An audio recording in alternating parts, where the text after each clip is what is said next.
Men axborot kutubxona markazi xodimi Azimova Anora bugun sizlarga Xon qizi va chumoli ertakni o'qib bermoqchiman. Kuz kunlaridan birida sayr qilib yurgan Xon qizi charchab qolibdi.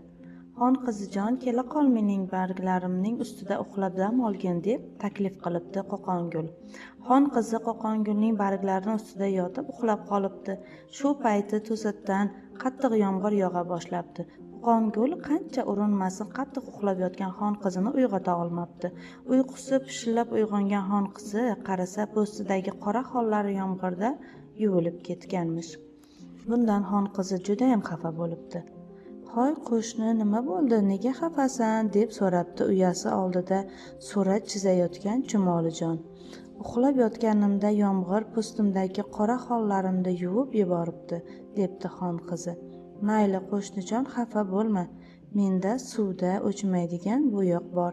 Shu bo'yog'im bilan xollaringni bo'yab qo'ysam, yomg'irdan qo'rqmaydigan bo'lasan", debdi Chumoli.